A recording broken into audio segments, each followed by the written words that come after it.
तो S Rajamouli India के one of the most visionary directors में से एक हैं, जहां इनकी मूवीज़ का एग्जीक्यूशन और स्किल बिल्कुल टॉप नॉच होता है। और अभी अपनी लास्ट मूवी RRR के साथ इन्होंने न सिर्फ इंडियन ऑडियंस जो कि ऑलरेडी इनकी फैंस थी, उसके साथ ही फॉरेन ऑडियंस को भी अपना दीवाना बनाया है। इसके साथ ही ऑस्कर्स में इंडिया को रिप्रेजेंट करके और खुद का ऑस्कर्स दिलाने के बाद इन्होंने हर एक इंडियन को प्राउड फील कराया। और आज की इस वीडियो में हम बात करने वाले हैं एस राजामौली की लाइफ से रिलेटेड कुछ इंटरेस्टिंग फैक्ट्स के बारे में।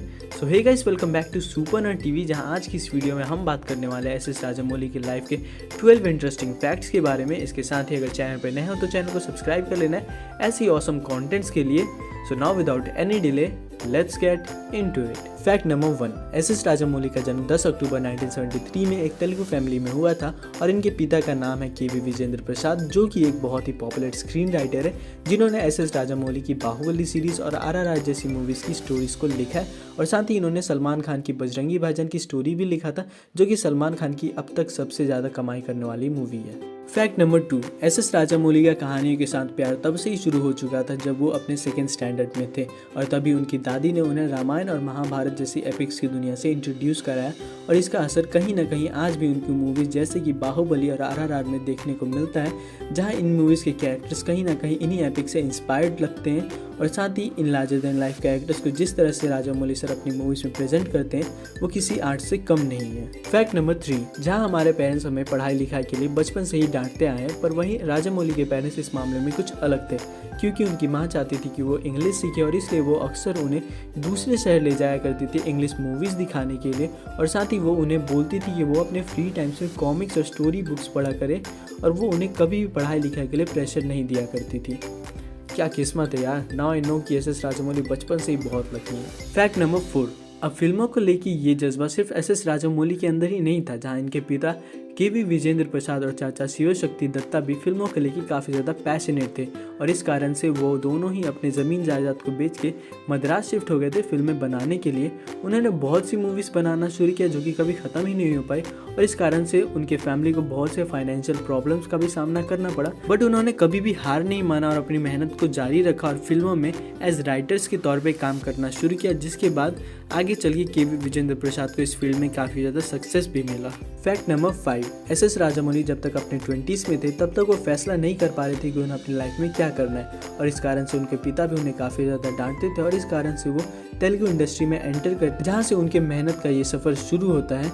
और वो सबसे पहले अपने पिता के अंडर 6 सालों तक एज असिस्टेंट काम करते हैं, और उसके बाद तेलुगु डायरेक्टर क्रांति कुमार के अंडर एज असिस्टेंट डायरेक्टर भी कुछ दिनों तक काम करते हैं। और इसके बाद वो हैदराबाद से चेन्नई शिफ्ट हो जाते हैं, जहां वो फिल्म मेकिंग के प्रैक्टिकल एस्पेक्ट्स के बारे में सीखते हैं, और इसके साथ ही ये बहुत सारे तेलुगु एड्स भी डायरेक्ट करते हैं। और इसके बाद इन्हें अपना पहला TV सीरियल मिलता है शांति निवासम, जिसे कि वो लगभग 1.5 साल तक डायरेक्ट करते हैं, और इस समय तक राजामौली दिन के लगभग 17 घंटे काम किया करते थे। फैक्ट नंबर 6, ऐसे ही करते करते समय बीतता है और साल आता है 2001, जहां एस राजामौली को राघवेंद्र राव की तरफ से अपनी पहली फीचर फिल्म ऑफर होती है डायरेक्ट करने के लिए, और ये मोमेंट एस राजामौली के लिए किसी सपने से कम नहीं था। मूवी का नाम था स्टूडेंट नंबर 1, जो कि एक coming of age romantic action movie थी, और इसके लीड में थे जूनियर NTR, और ये उनकी दूसरी मूवी थी। फिल्म जब रिलीज हुई तो ये एक कमर्शियल और क्रिटिकल सक्सेस थी, जिसके बाद राजामौली का नाम एज डायरेक्टर लिया जाने लगा, और इसके बाद उन्होंने बहुत सी मूवीज़ को डायरेक्ट किया जो कि सक्सेसफुल साबित हुई, और ये दूसरे डायरेक्टर बने डायरेक्टर शंकर के बाद तेलुगु इंडस्ट्री के, जिन्होंने अब तक कोई भी फ्लॉप मूवी डायरेक्ट नहीं की।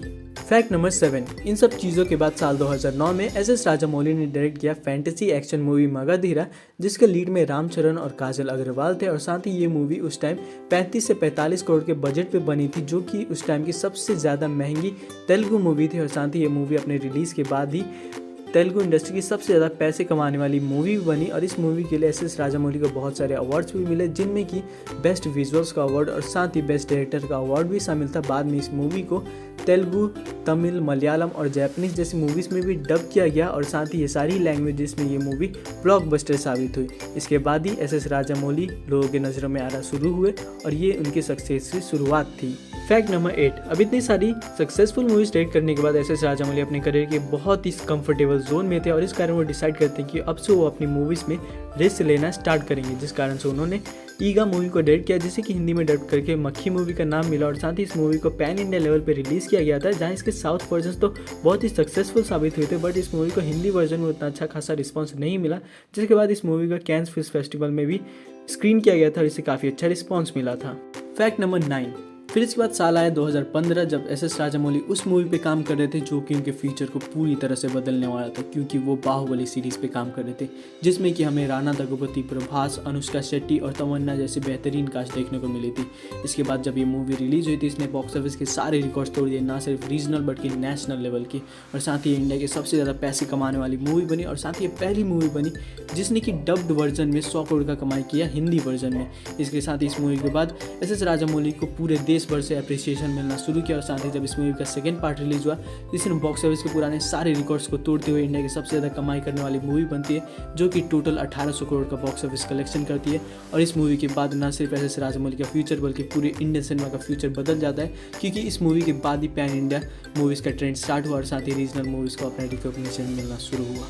फैक्ट नंबर 10, बाहुबली के इमेंस सक्सेस के बाद डायरेक्टर एस.एस. राजामौली वापस लौटते हैं 6 साल बाद अपनी मूवी RRR के साथ, जहां इस बार रामचरण, जूनियर एनटीआर और आलिया भट्ट जैसे एक्ट्रेस हमें लीड में देखने को मिलते हैं इस मूवी में। और ये मूवी जब रिलीज़ होती है तो इंडिया में सारे रिकॉर्ड्स तो तोड़ती है, इसके साथ ही जब ये मूवी नेटफ्लिक्स से रिलीज़ होती है तो ये वेस्टर्न ऑडियंस की भी बहुत ज़्यादा पॉपुलर होती है और ये मूवी इतनी ज़्यादा पॉपुलर होती है कि इसे वहाँ भी सेलिब्रेट किया जाता है और साथ ही इसे ऑस्कर्स के अंदर भेजा जाता है डिफरेंट कैटेगरीज के अंदर। और ये पहली इंडियन मूवी बनती है जो कि एक इंडियन प्रोडक्शन हाउस के अंदर प्रोड्यूस होती है और ऑस्कर्स जीतती है अपने सॉन्ग नाटू नाटू के लिए, और ये दिन इंडियन सिटीजन्स के लिए किसी प्राउड मोमेंट से कम नहीं था। Fact number 11, Baahubali franchise S S. Rajamouli के दिल के बहुत करीब है, ना सिर्फ इसलिए क्योंकि इसने इनके करियर को चेंज कर दिया, बल्कि इसलिए भी क्योंकि ये उनका एक फैमिली कोलैबोरेशन था, जहां इस मूवी के स्क्रिप्ट को लिखा था इनके पिता के.वी. विजेंद्र प्रसाद ने और साथ ही इस मूवी के कॉस्ट्यूम्स को डिज़ाइन किया था इनकी वाइफ रामा राजामौली ने। फैक्ट नंबर 12, अब बात करें इनके क्रिटिकल और फाइनेंशियल अचीवमेंट्स के बारे में, तो एस.एस. राजामौली इंडिया के one of the most successful directors में से एक है, जहाँ इनकी कोई भी मूवी आज तक फ्लॉप नहीं हुई है। और इनके अवार्ड्स की बात करें तो इन्होंने अब तक 4 नेशनल अवार्ड, इसके साथ ही बहुत सारे इंटरनेशनल अवार्ड्स भी जीते, जिनमें कि New York film critics circle award, critics choice movie award, इसके साथ ही 2 सैटर्न अवार्ड्स भी शामिल है। इसके साथ ही इन्हें भारतीय सरकार द्वारा पद्मश्री से भी नवाजा गया है। फिर इसके बाद इनके कमर्शियल सक्सेस के बारे में बात करें तो अब तक इन्होंने 12 मूवीज़ को डायरेक्ट किया है, जिनका कि टोटल बजट 1200 करोड़ है और इनकी 12 मूवीज़ ने अब तक मिलकर 4700 करोड़ का बॉक्स ऑफिस कलेक्शन किया है। तो ये था वीडियो एस.एस. राजामौली की लाइफ से रिलेटेड कुछ इंटरेस्टिंग फैक्ट्स के बारे में। आई होप आपने एंजॉय किया हो।